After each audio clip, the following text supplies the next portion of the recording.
where our mission is to educate and empower the HVAC community. I'm Tony Mormino, your host for this live episode today called Controlling Temperature and Humidity. It's actually our Psychrometrics Part 3. We've done a couple of these, and this is Part 3 of the Psychrometrics series. So thank you for joining us for this live event, and we will get started here in just a few minutes. I am broadcasting from our office in Marshall, North Carolina, and it's a beautiful fall day up here, probably about 55 degrees. Super, super nice. I hope you're enjoying some good weather too. So these live events are an excellent opportunity to engage with the HVAC community. So we'd love to hear where you're from. So if you wouldn't mind dropping your name and location in the chat, and we'll give you a quick shout out here. So our guest today is John Sischak, applications engineer with Armstrong Fluid Technologies. How are you doing today, John? Doing great, sir. Thank you for having me on.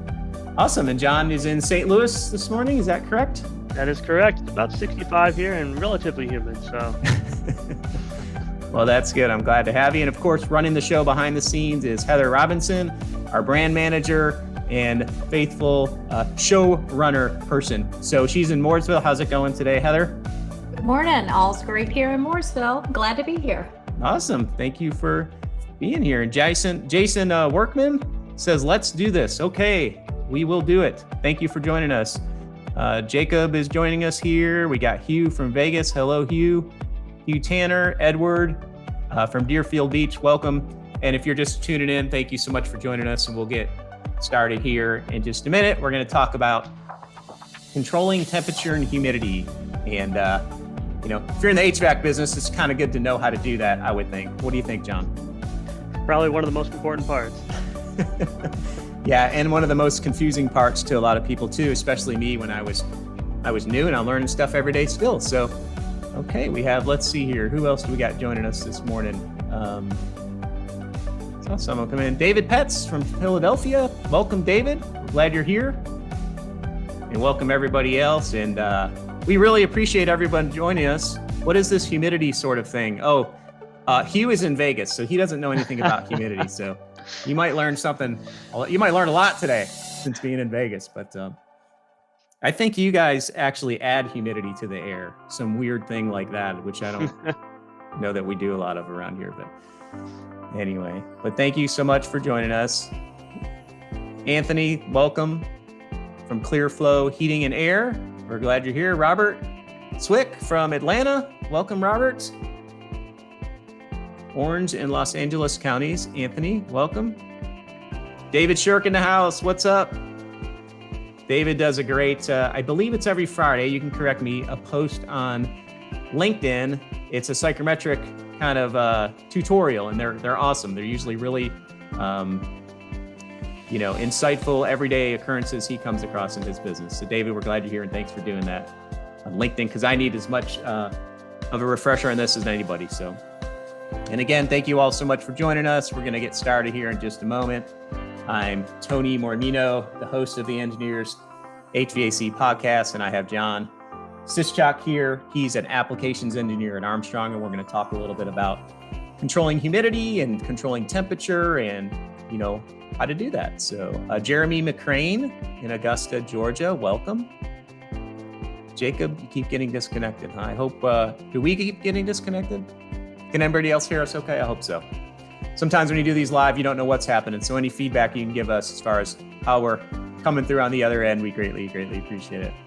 Eric, good morning. David says, yes, sir. So check out David on LinkedIn for his psychrometric tutorials every Friday.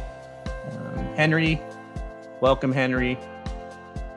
Oh, we have Durgesh Sonar from India actually on as well. So that's awesome. Wow.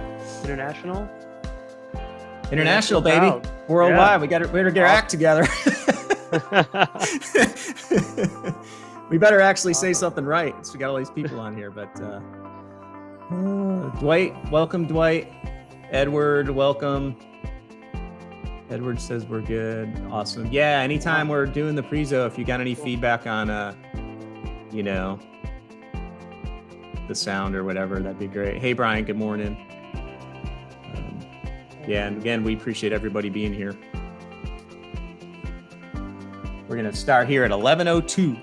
And what we do here, if you've never been here before, hey, David, We actually record a live podcast here. So what you're going to hear is a podcast that we super enjoy getting questions. So please put questions in the chat. Sometimes we could actually answer them, which is a good thing. Sometimes we don't know. We'll have to get back to you. But hey, Jose from Mexico, thanks for joining us today. Thank you all so much. And I want to also welcome our network of brands. You can see a lot of new logos on our slideshow there. We're going to talk little bit about that in a minute, but we have expanded our family of brands. We'll talk about who they are here in a minute. We've always had Hobbs and Associates and Insight Partners, but I want to personally welcome, hey, Courtney, Bay Associates, CG Wood, EBS, which is Engineering Building Solutions, ETS, Energy Transfer Solutions, Etairos, Jobe Industrial, Klima, New Jersey, Klima, New York. Speaking of Etairos, there's Teddy Gorman. Teddy, good morning. And the Kirkman Oliver Group. We'll talk a little bit we'll introduce them in a minute here when we get started. So we're going to get started in about 50 seconds here, talking about controlling temperature and humidity. Please feel free to ask questions if you want. We'll try to answer them as we can. And you can always rewatch this on our YouTube channel. That Heather will put up some QR codes to connect to us on YouTube and LinkedIn. And thank you so much again. Marcelo, thank you. Joining us from Atlanta. Okay.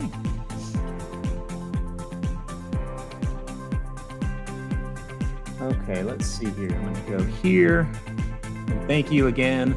And thanks, John, for you joining us. We appreciate you, buddy.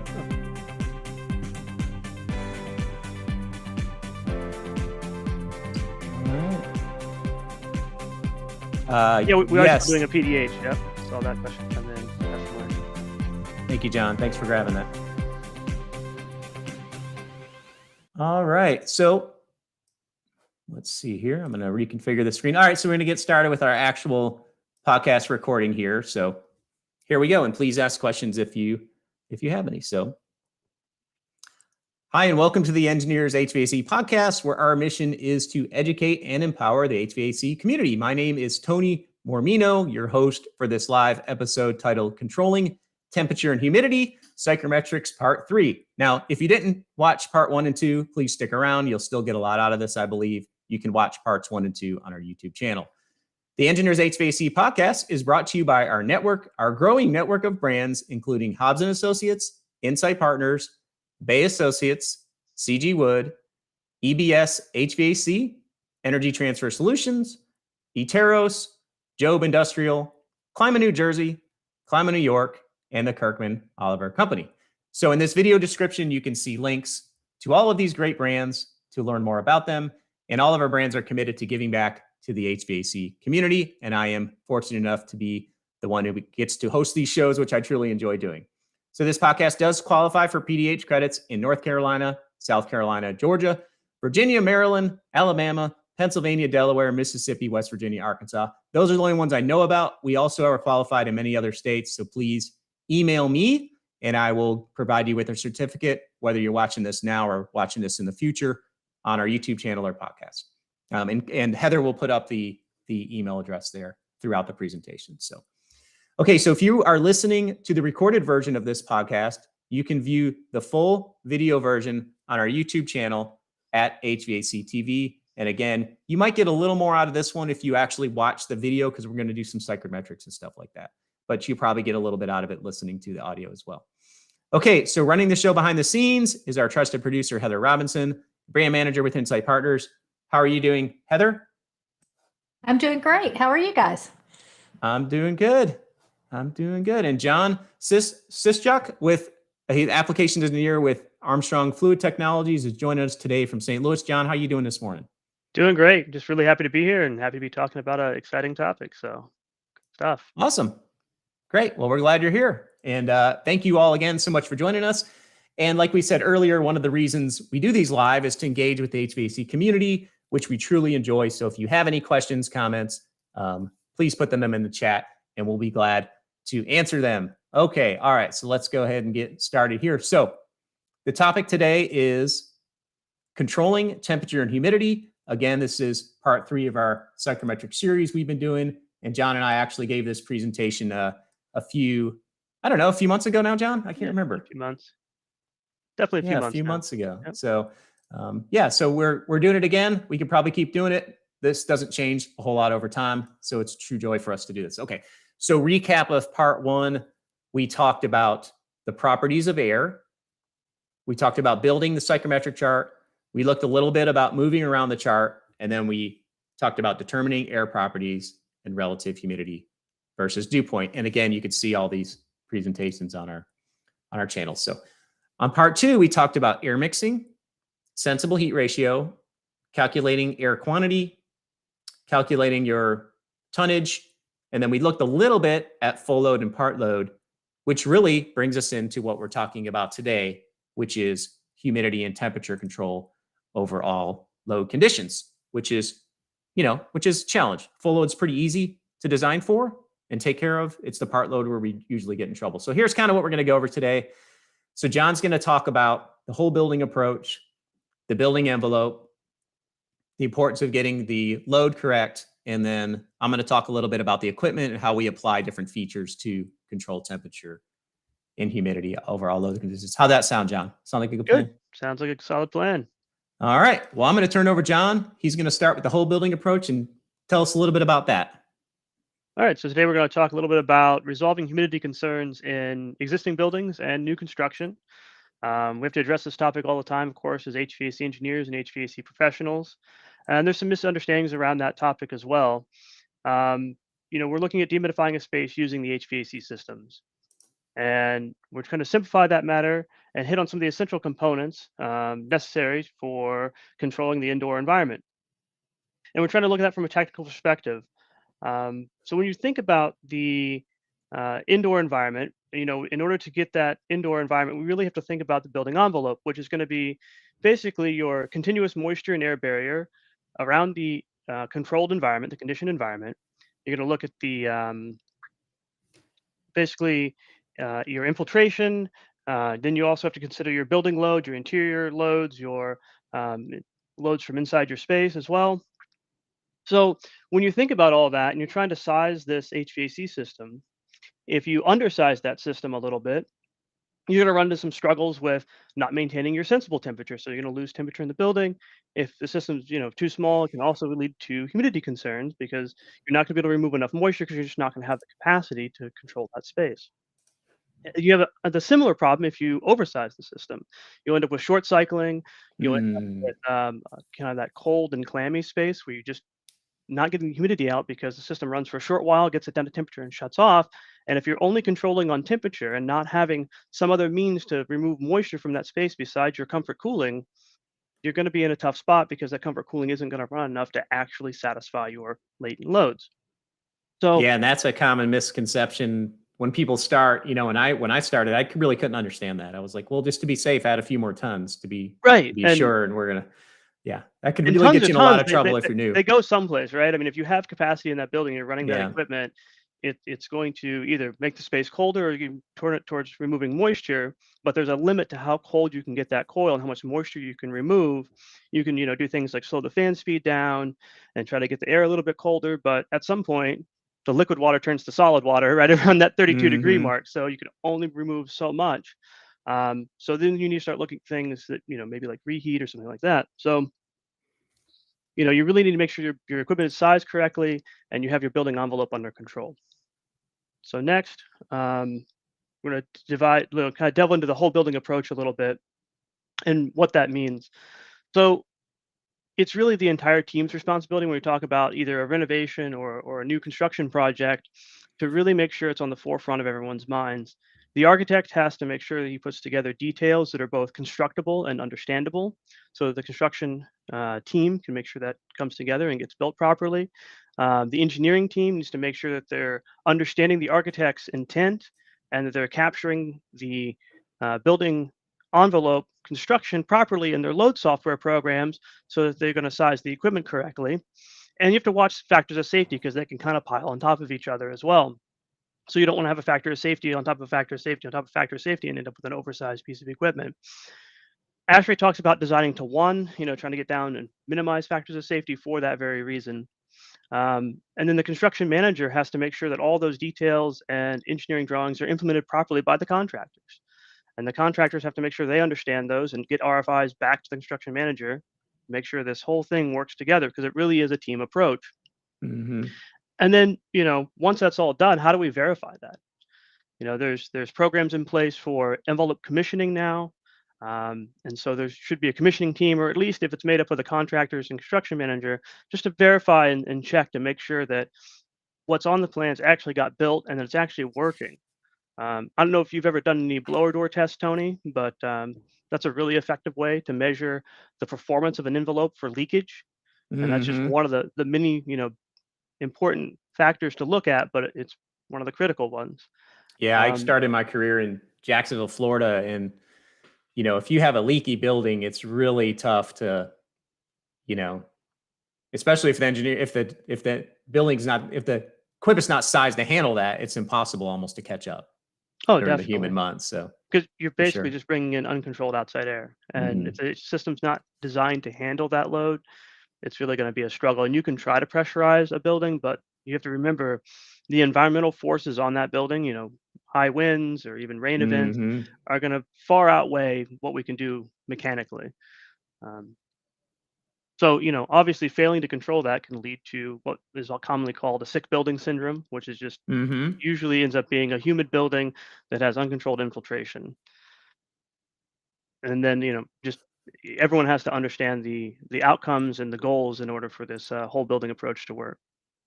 Yeah, So we got let's actually a question from Hugh oh, about the vapor barrier, or a comment from Hugh about the vapor barrier. So that's a good segue into the next section here, right?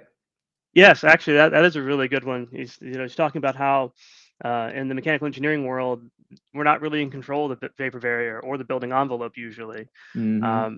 We can have an impact on that if we have a good team in place where we can sit down and we're talking with the developer or the building owner and the architect at the same time. We can have some influence over that. One of the biggest challenges I always had was getting window data. The windows were always kind of left up to the bid phase. We'd have an idea of what we wanted and what the Mm. minimum expectations were, but we never really could get accurate SHGC or U values that were, you know, more than plus minus 10 or 20% accurate. So we're 80% accuracy, I guess you really say. Just because, especially with Mm-hmm. the lead time environment we've had the last couple of years and building material availability, it was always kind of up in the air until, bid phase. And so that led us to have to go back and rerun calculations and check our work to make sure those windows were going to be acceptable for the equipment we had designed. And on a high-rise condo, that may be 8 or 10 units plus all the common areas. So you're talking about, Mm-hmm. possibly 30 or 40 load calculations to go back and rerun, and then energy calculations on top of that. So it really is a challenge. And when you're looking at the building envelope, it's really comprised of all these components that create this total enclosure around the conditioned environment.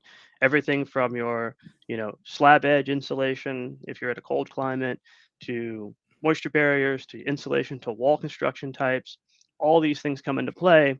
And then if you look at, the next picture down below, which you really can't see if you're on the podcast, but it shows a concrete wall that's been wetted.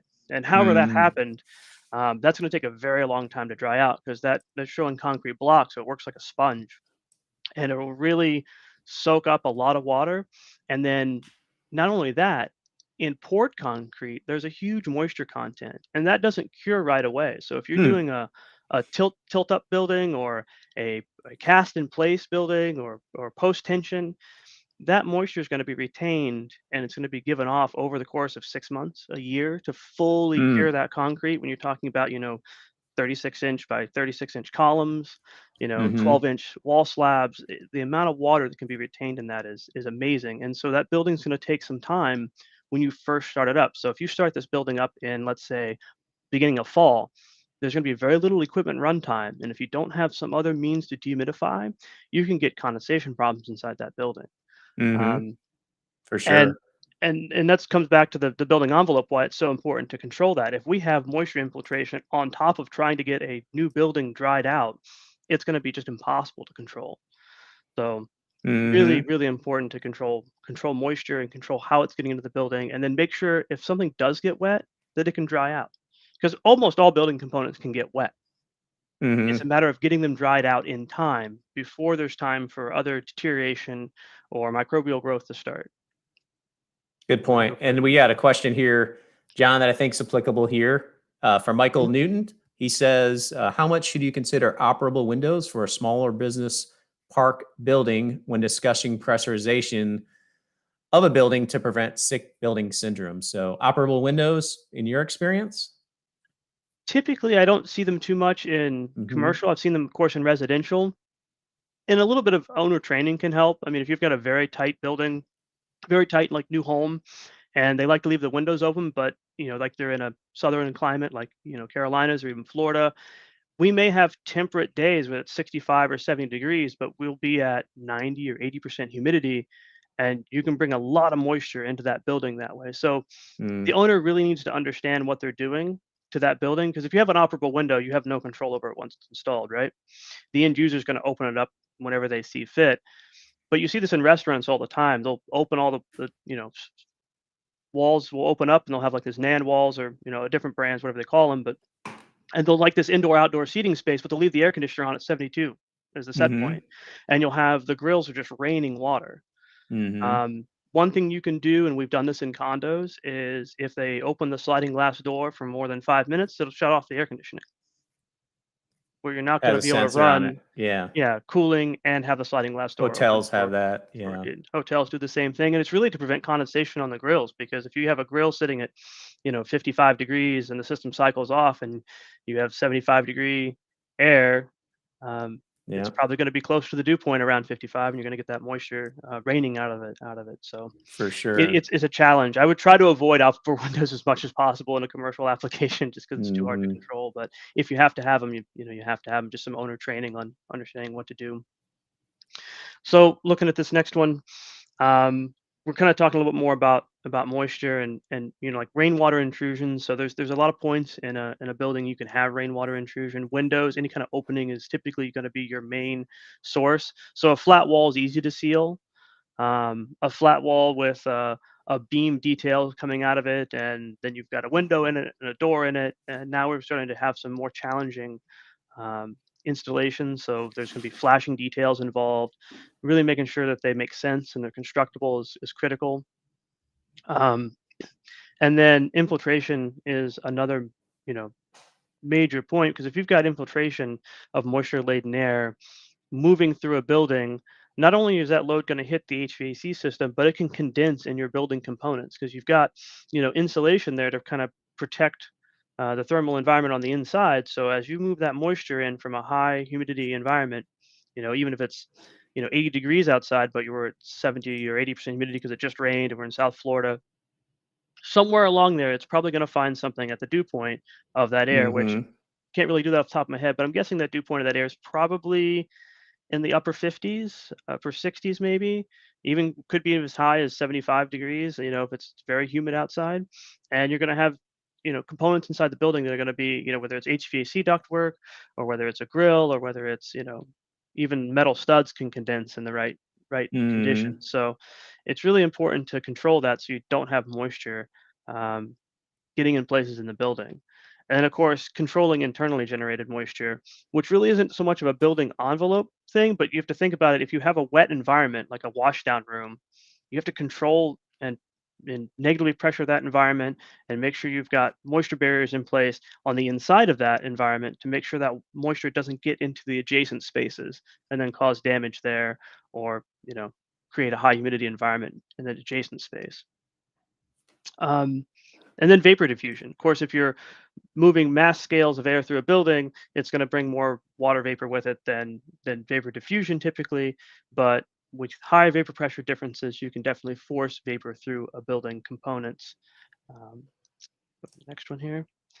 And so when you're looking at the design requirements, and say, we don't typically have a whole lot of control over it as an engineer or a building or HVAC professional, it's during that design phase that we really have the chance to potentially influence. And of course, the architect's going to have the majority of control, but if you can show the architect, if we're able to go to a little bit better window, I can downsize my HVAC equipment, which means I can make my mechanical room smaller. I can, if we're doing like water source heat pumps with cooling towers on the roof. Maybe I can go down a size and tower, or drop a cell of towers out, and I can recapture some, amenity space on the roof. Look, I can give you an extra 300 square feet of amenity space if I can just get down, you know, 20 or 30 more tons in this building. I can drop this extra tower cell off, and we can do that by putting in a little bit better windows, by putting in a little bit better doors, and we can drop that, off this 100-ton building or 100, 200-ton building. We can get that extra, 30 or 40 tons off of it and drop this whole mechanical pinhouse structure down a size, and then you can kind of give back, space to the architect that way and kind of barter with them. And of course, from our side, from mechanical side, there's things that we can do to kind of help things along too, whether that's with, building pressurization or, better controls, better ventilation methods, and then, working with, energy management systems as well. If we're ventilating a space properly and we're keeping it pressurized properly, regardless of the indoor people load, we can have a pretty good impact on the building's overall energy use, keeping it slightly positively pressurized where it needs to be, making sure that our space-to-space pressurization in different zones is balanced properly. All these things play into it, because if we put a huge, negative pressure on a space, we're going to, of course, have infiltration into that space from somewhere. And if we're controlling where that infiltration is coming from, at least we have a chance of keeping, vapors and, VOCs and stuff moving through the building in the way that we want to control it instead of having it being uncontrolled. And so this is a really good slide, because it's going to kind of show you what we were talking about when we were talking about vapor diffusion. So it's kind of small, but you might be able to see it.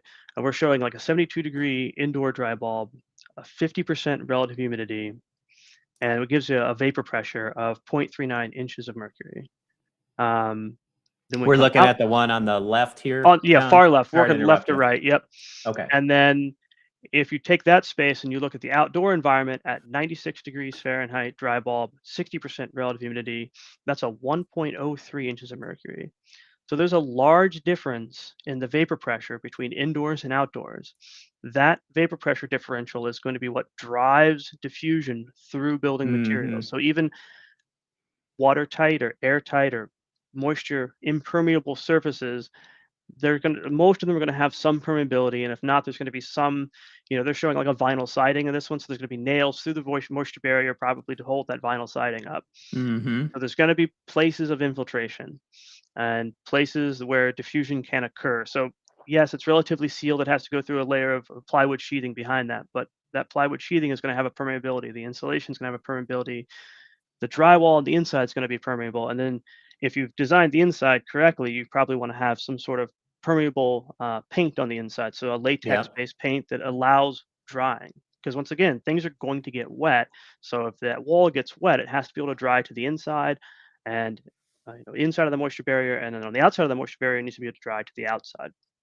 Yeah, and then, one thing I'll comment on that too, if I can, no amount of standard building pressurization will make up for the a large vapor pressure differential. Like to make up for that, I don't know, you'd have to have, I'm making it up here, but like 10 inches of positive pressure. So the difference between vapor pressure, vapor diffusion and infiltration is important to understand, I think, if you're new. So and this is, a relatively mild conditions. What if we were doing like a lab that builds microchips? They may want 30% RH or lower, and they may want it to be 68 degrees for their process. And then if outside is 96 degrees Fahrenheit, 60% RH, that vapor pressure is so great that you can have really odd things happen with things that are relatively impermeable having moisture move through them because they're trying to equal out that vapor pressure differential. So the higher that differential is, the more concerned you need to be about the building envelope. Maybe put that space in a core of a building. So if you have a 2-story building, maybe put that lab in the core so it's kind of protected. So the next vapor barrier, next vapor pressure step is not as bad. The delta's lower. Yeah, lower delta, and then you go to a lower delta. So you've got a kind of a stepped approach to it. So you're not trying to deal with a very high delta. And then, of course, as we can see in the next picture, the outdoor condition changed to 75 dry bulb and 70% relative humidity. That's 0.6 inches of mercury. So now we've got only, what is that, maybe a 0.21 differential? Very little. Yeah. Yeah, so that's much lower than the 0.64 differential. Mm-hmm. Math right in my head. We had before. So that's going to reduce your diffusion rate significantly. But usually in decent construction that has a moisture barrier intact and in place, diffusion's not your main motive force. Usually the main problem is infiltration, because anywhere you penetrate that moisture barrier, like with piping or windows or doors, there's going to be some leakage. It's almost impossible to completely seal it. So especially if you're having, like this shows wind effects. So you have a high static pressure on the face of the building there because you have a impinging wind on that building, which will create a corresponding low pressure on the opposite side of the building and draw air through the building. When that happens, you're going to get air leakage through any opening that's available for that air to move through, and that will usually be a larger factor than diffusion itself, just because typically most buildings are going to leak enough that it's going to be the major driving force. Gotcha. Good Yeah, stuff. actually, that's Hugh put it, a cascading approach for tight spaces. Mm-hmm. That's actually a much more eloquent way to put it than what I was going to say. So I appreciate the conciseness in that. So that's great. That's awesome. And then I think we're on to building load. That's right. So we kind of talked about, how we've got effects from the building envelope. We've got effects from internal loads. Now, if we're really looking at the building load, we have to take this all into consideration. And this is a great picture. And I think, Tony, it's one of your favorites because it shows a school cafeteria. So it's a multi-use space. You've got an auditorium space / cafeteria. And we see it in its typical condition that it's going to spend most of its lifespan in empty. But, because all summer, weekends, and you've got, outside of lunch hours and outside of having activities in that space, the internal loads are going to be minimized because you may have the lights on, you may have half of them off, but that people load is going to have a huge fluctuation. Mm-hmm. So as that load fluctuates, you're going to have to consider what type of heating and cooling system you're going to be able to use. It's going to be able to handle both high sensible and latent loads during certain conditions. And then during other conditions, you're going to have, minimal internal load. You need to turn the outside air down if you can, because there's no reason to ventilate the space if the people aren't there. Just take it down to ASHRAE minimum ventilation per square foot. And then, your lighting loads may or may not be there. And Right. especially if you go to LEDs, the lighting load may be negligible. So when you're really looking at how you're going to solve the humidity problem in spaces, you have to think about how that space is going to be used, what those internal loads are going to look like, the load profile of that space, so how much those internal loads are going to change. And on an existing space, those heat loads can be very difficult because we don't know a lot about the space. If we just have the space, we walk into it, we can take some measurements, we can take some guesses. Maybe if we have a sun on one wall, we can maybe get a temperature on the outside surface and an inside surface, and maybe get a rough guess of what the insulation value of that wall is, kind of close. Windows are very difficult. You're basically looking at, are they single pane? Are they double pane? Are they low E? And you can kind of tell that from the reflections of light a little bit, get an idea. Okay, are these a multi-coated window? Or are they just a double pane, argon filled, just to add a little bit of U value? Are we actually doing something to knock the SHGC down as well with special coatings on the inside? So there's all kind of things you can look at to try to get a good estimate of that, and then how to try to work your way backwards. Did you have anything to add to that, Tony? No, I think I think you nailed it, and I look for this space. We call them cafetoriums around here. So it's a cafeteria, it's an auditorium, and it's, when it's fully loaded, it's 25-ish tons. And when it looks like that, it's maybe 6, 7 tons, 5 tons, I don't know. And, having the proper features on the equipment is really, kind of what we're segueing into in the next part. Like full load is easy. If you get it right, designing equipment or specifying equipment to meet the full load is pretty easy. It's the part load that we generally run into trouble. So, and then has there been a major renovation between the original equipment, which was 30 tons, And have we gone to all LED lighting? Have we re-insulated? Have we improved our kitchen hood situation so we're no longer drawing the whole building negative because of the kitchen hood? We have good conditioned makeup air now, or tempered makeup air to the kitchen Yeah. hood. And now we don't need 30 tons. Maybe we only need 20 tons for this space all of a sudden. So if we just go back with Yeah. the same size equipment, we're doing a replacement, it may not solve any of their problems. 100%. Yeah. I've heard stories, and I have never been involved in one, but like the classic, you got your old building in New York City and they changed all the lighting to LED and took away that sensible load in the space. And now the, constant volume air handlers are struggling, and they're just coming on and shutting off. They're short cycling because there's not enough heat in the space. So it's causing humidity issues and stuff. One of the worst ones I've seen for that is a grocery store.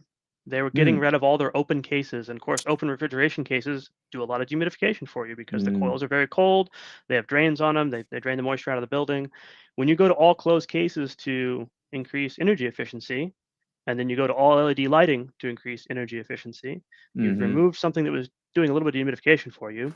You've taken your internal load and reduced it. And then, oh, by the way, yeah, all these cases are all doing a remote condenser now too, because we don't want to put that heat inside the building. We're going to put it out on the roof. We've lost sensible load again.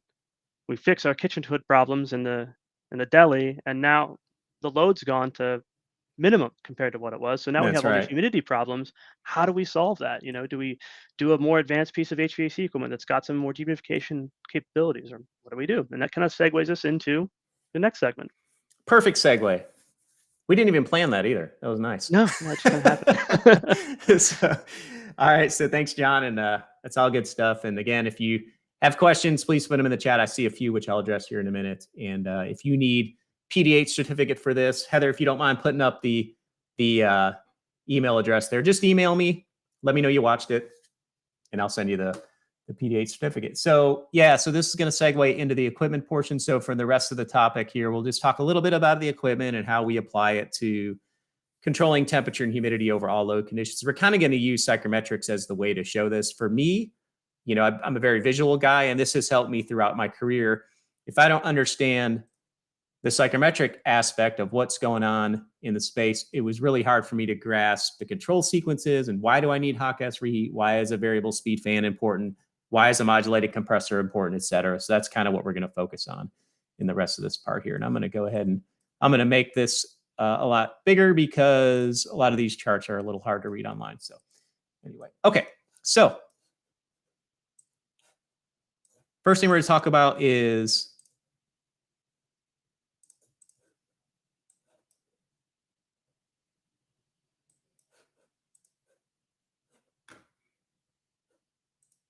Oh, and we should also explain what we're actually showing here with this catching the water out of a unit.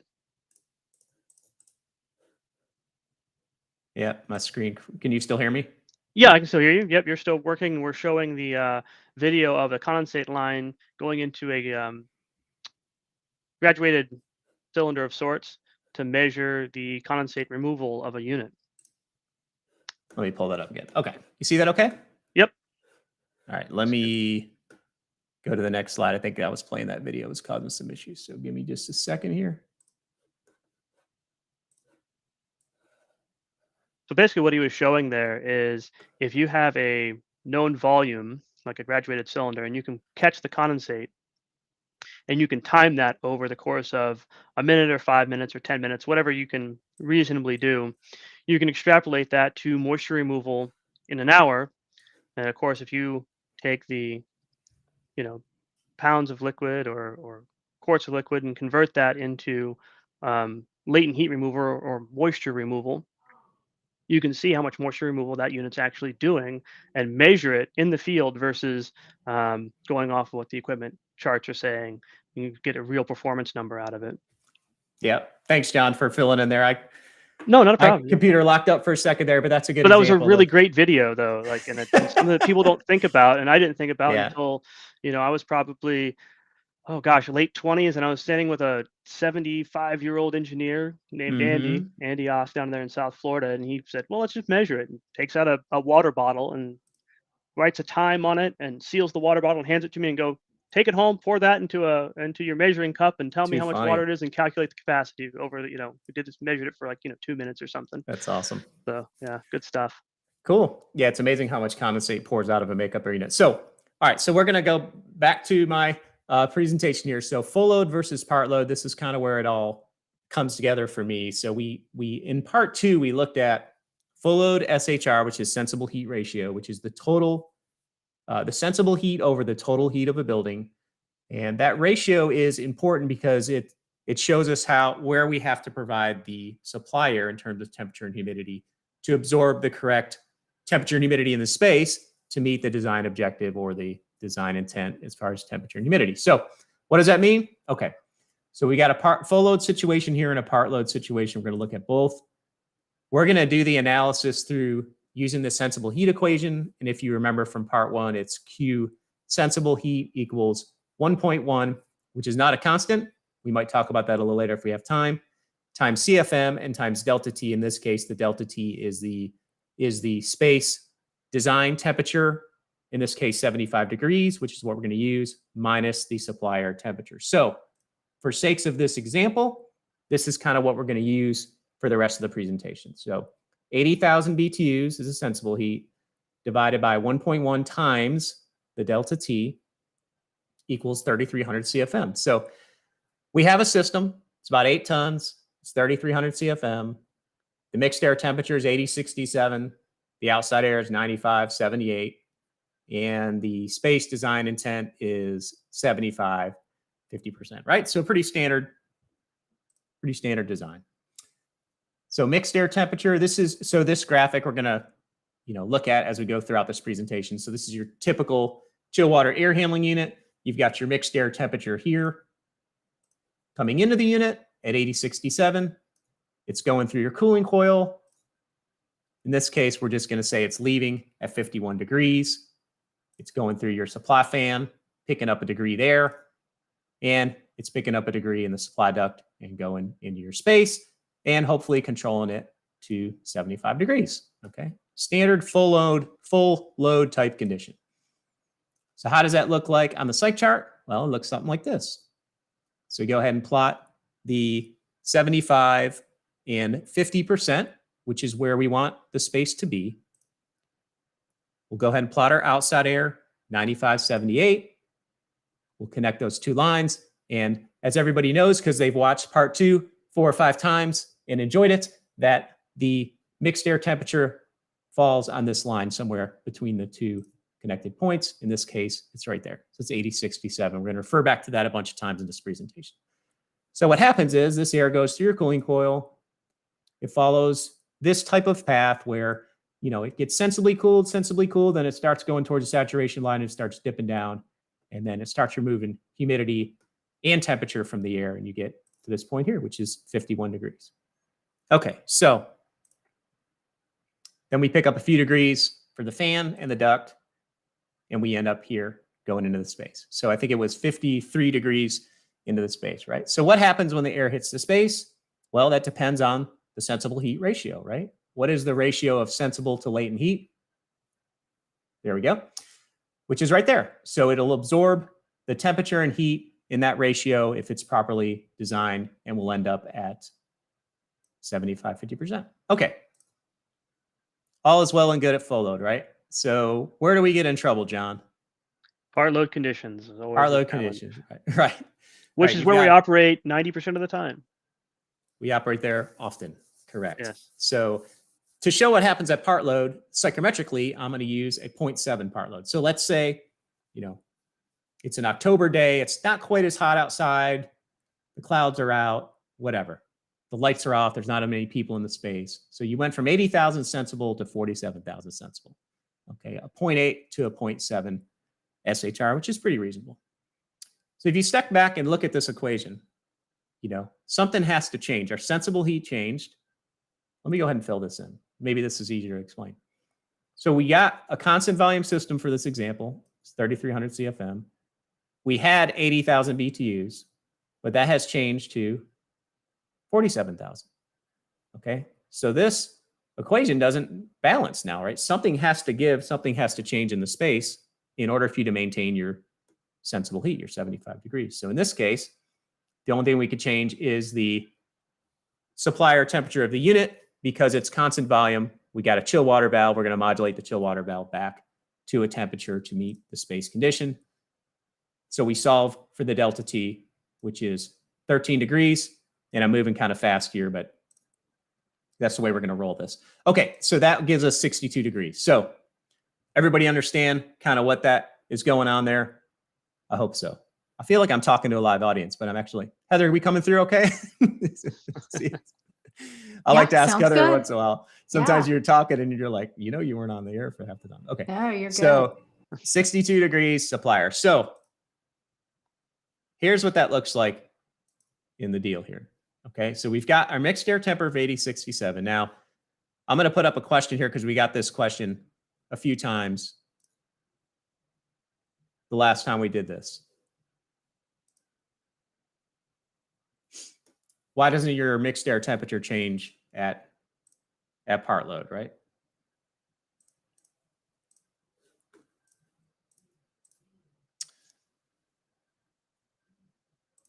Give me just a second here. Sorry, I lost my screen here.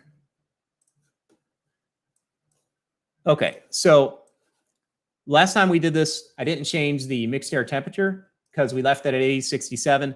And the reason I did that is just for simplicity, right? So in the real world, you wouldn't necessarily have 8067 entering the coil. You'd have something a little bit lower because it's part load.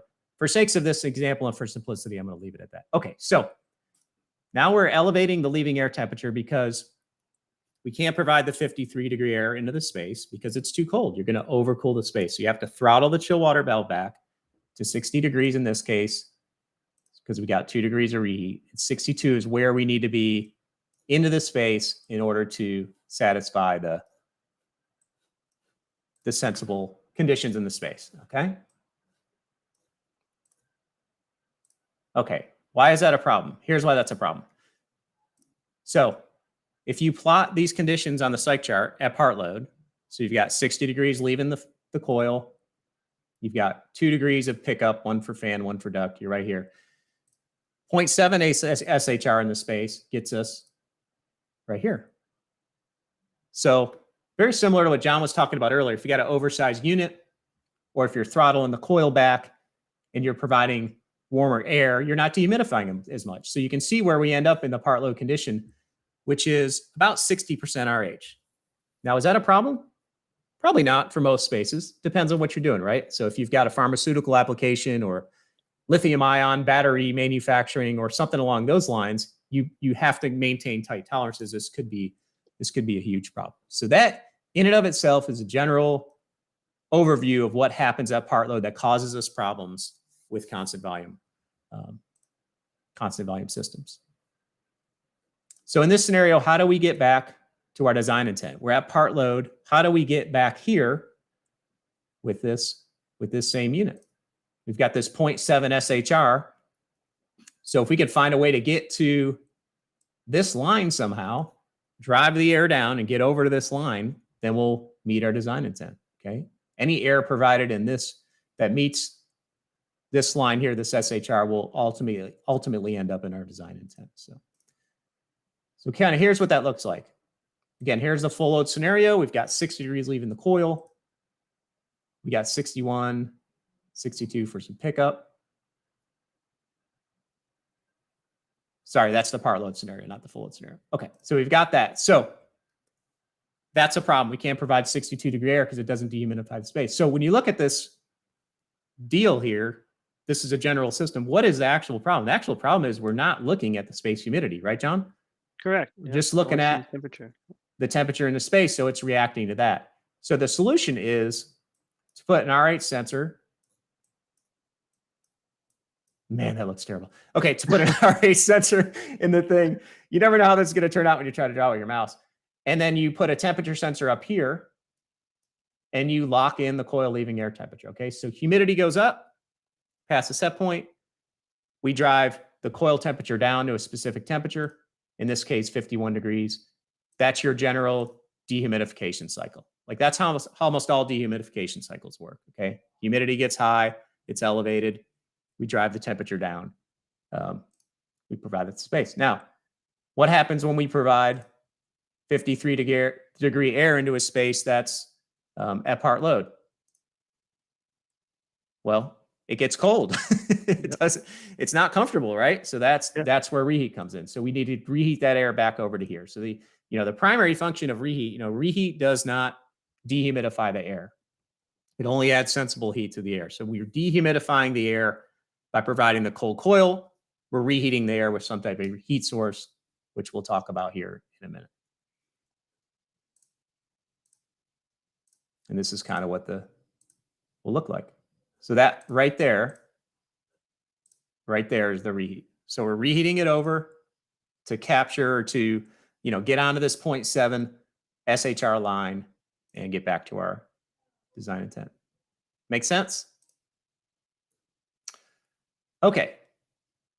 So how do we reheat the air to 62? That's the next question, right? So we have our chill water system. You can see we've got 52 degree here and 62 degree here. We've got to add some kind of heat source. So what are some common heat sources we can use for electric reheat? Or for reheat? Well, we used to use a lot of electric heat for reheat, but I don't think that's allowed much anymore, is it, John? I don't think there's any municipality that I know of that would still allow it. VAV boxes can still have electric reheat coils in them, but that's becoming more and more rare because they're trying to do more energy efficient ways of providing reheat. Space critical environments like hospitals, you may still see the ability to use it, but usually they have boiler plants, so they'll use hot water coils. Yep. Yeah, I don't think that, an easy way to do it is a very cold coil and SCR heat, electric heat. It's not energy efficient. It's terribly wasteful, and I don't think it's allowed either in any applications that I'm aware of. So we've got gas heat. We can use gas burners actually to reheat the air. If you have modulating gas heat with a high turn-down, that worked quite well. With the electrification and decarbonization movement, I don't think that's going to be an option much anymore. So we probably won't see a whole lot of that happen, and we don't really see that very often anyway. So that's probably going to go away. Like John mentioned, if you got a boiler, you can use hot water. That boiler may be fueled by gas. So, what happens with that? Who knows in the future? But any of these devices would work on paper. Would you be able to use them? That's a whole other story. So one of the questions I got last time is, we didn't cover this because we were talking a lot about chill water, which is what about hot gas reheat, right? We sell a lot of DX equipment as well. So we use a lot of hot gas reheat. So I'm going to take a minute here to talk about what that does. And that, I think of that as a recycled energy. It's not really renewable energy. It's kind of recycled energy. It's energy that you would be wasted otherwise. But if you're not familiar with what hot gas reheat actually is, here's a quick rundown of what that is. And I think this is important because it's very, very popular today. It often gets confused with hot gas bypass, which is really a whole different thing, which we see it sometimes right now, but not too often. So to understand hot gas reheat, let's look at a typical refrigeration cycle. Okay, so every refrigeration cycle has 4 basic components: has a compressor, has a condenser, has a pressure drop device, expansion valve, and has a evaporator coil or evaporator barrel or whatever. So anything from a water fountain that makes cold water to a 2,000 ton centrifugal chiller has these 4 basic refrigeration components. You've got, some gas leaving the compressor, about 140 degrees. This is representing an R410A system. Goes into your condenser. It rejects the heat to the relatively cool atmosphere, comes out at about 100 degrees, and then goes through your pressure drop device, and then, drops the pressure, puts the refrigerant in a state where it could be now boiled off in the evaporator, and you get that change of state, which absorbs a lot of BTUs, right? Okay, so that's a general refrigeration cycle. So I'll throw some pressures on here just for kicks, but we don't really need them for this. All right, this discussion. So how does hot gas reheat work? Modulating hot gas reheat in particular. So if we look at our example, we have 51 degrees leaving the evaporator coil, right? And we're at part load condition, remember, so we can't put that air into the space, so we want to reheat it. We're driving the temperature down through the evaporator coil. We're going to reheat it so it's sensibly comfortable in the space. So where in this system could we get heat? There's a hint there, right? So we're taking this 140 degree refrigerant, sending it out to the condenser coil, and it's rejecting heat to the atmosphere. So what we do with hot gas reheat, we take that hot gas and we run it through a reheat coil, which is shown right here. Okay. So instead of rejecting the heat to the atmosphere, we're rejecting the heat to the supply air stream. So in our case, we would heat it up to 60. It would get the other 2 degrees from the fan and the ductwork, and we can sensibly meet the requirements of the space that way. So cold coil to remove the moisture and temperature, reheat to add sensible heat back to it. And we generally have, most manufacturers will have modulating reheat, which I highly recommend. I haven't done an on-off reheat job in a long time. Modulating used to be a super premium deal, but most manufacturers have that now. And you can really dial in your leaving air temperature with that. So how's that look, John? Looks good. Any comments on that? There was a quick comment on, looks like AHRI 920 is what is being said, is the DOAS system can include VRF coils or electric strip heat. Where I've seen that getting kind of pushed that we can't use electric reheat is usually in the energy codes for the different municipalities will somehow forbode using new energy to reheat the air with. And there was a push recently, and I'm not sure where it's at through the legislature and working its way through ASHRAE as well, of DOAS units being required not to run reheat as long as there is a cooling demand in the space. So what you're looking to do there is have a control system that can determine there's a cooling demand for sensible cooling, either stage back the reheat or turn it off so that the DOAS unit is actually doing some of the sensible heat or possibly all of the sensible heat removal for the space, depending on the internal loads. And then once you are starting to overcool the space, then you can start staging up your hot gas reheat to use that energy to reheat the air so you're not going to overcool. Good stuff. Cool. Oh, they Thanks, allow John. it in, where is that? They're actually allowing some electric reheat in different municipalities, it looks like. So I guess I'm used to Florida, which maybe is a little more stringent. Yeah, but check we your never used- good conversation. Check where you're Yeah. at. Check the codes because we never know. Yep, where you're at may allow it. Cool. Okay, so we talked a little bit about part load. We talked about hot gas reheat. I'll just hit on a few more things here. Really popular today is renewable reheat or heat recovery, for reheat. That's pretty common. So we'll look at a few options for that. It's kind of a common application we see today. You got say you had a 10-story office building or what have you, chill water air handlers on each floor, et cetera. You've got a chiller plant in the basement. You got your water-cooled chiller, taking the warm air back from the coils, chilling that, bringing it back out to the building, and then you've got your condenser loop there. One of the strategies I've seen used quite often is to take that return water temperature, have like a side stream, either chiller or a heat pump water heater. Really kind of 2 names for the same thing. They are slightly different, but anything that could cool water, and the byproduct of that is hot water off your condenser. You could use that, send it to some storage tanks so you have that available anytime. You've got to be careful, make sure your cooling demand and your reheat demand are coincidental, because if you're not doing any cooling, you won't have any heat for reheat, et cetera. So you got to pay attention to that. Just make sure you have, usually there'll be some tanks there to store that so you can use it for reheat anytime. So that's a really nice way to do that. You can do it with a heat pump water heater or a chiller that's designed to, some chillers are designed actually for this to create higher condenser water temperatures. So a couple of different things I've seen in the past.